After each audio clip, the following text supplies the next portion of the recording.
It was supposed to be just another small-town high school reunion, nothing more than a night of old faces, silly memories, and a bit of harmless nostalgia. My wife, Emily, had been talking about it for weeks. She seemed excited, almost too excited, but I brushed it off as simple enthusiasm.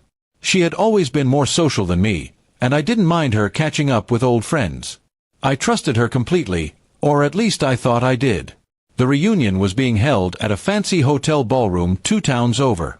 I couldn't go because of a sudden business trip that had me flying out the same evening. Emily insisted it was fine, that she'd go alone and I shouldn't worry. She even kissed me goodbye that morning with her usual warmth. But something about her smile felt rehearsed. While I was away, I barely heard from her. Normally she would send me pictures or little texts when she went somewhere fun, but this time? Nothing.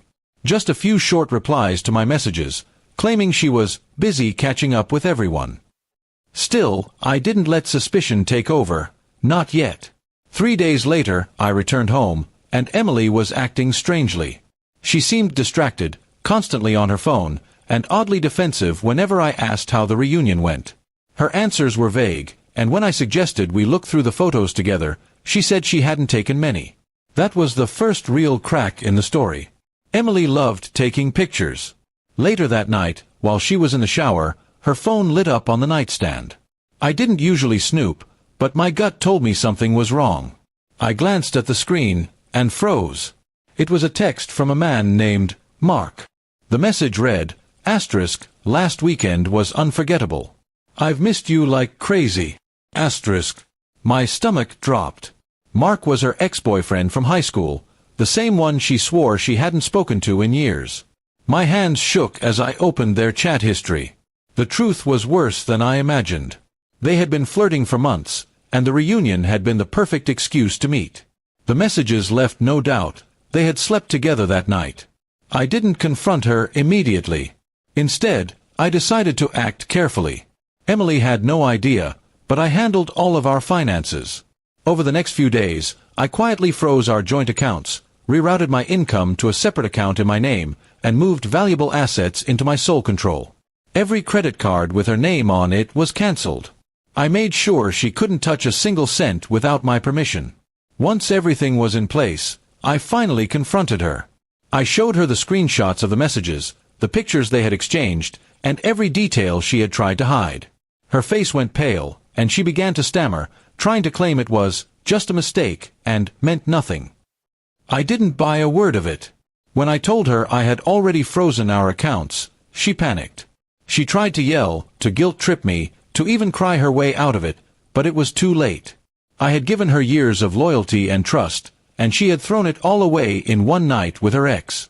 She didn't deserve a second chance, and she certainly didn't deserve my money. The next morning, I packed her bags and left them by the door. I told her she could go live with Mark if she wanted, but she wasn't staying under my roof another day. She stormed out, screaming about how cruel I was, but I didn't flinch. I had made my decision.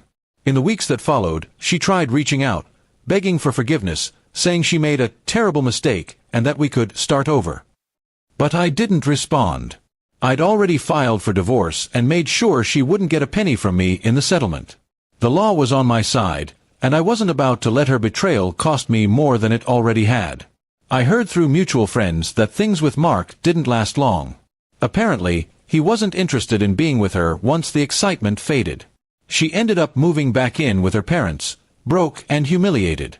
As for me, I felt a strange sense of peace. The betrayal still stung, but I knew I had handled it in the best way possible, calmly, strategically, and without letting emotions cloud my judgment. She had chosen her path, and I had chosen mine. Now, when people ask why I seem so much lighter these days, I simply smile. I tell them that sometimes, losing someone is the best thing that can happen to you. And in Emily's case, I didn't just lose her, I made sure she lost everything she thought she could take from me. And I don't regret it for a second.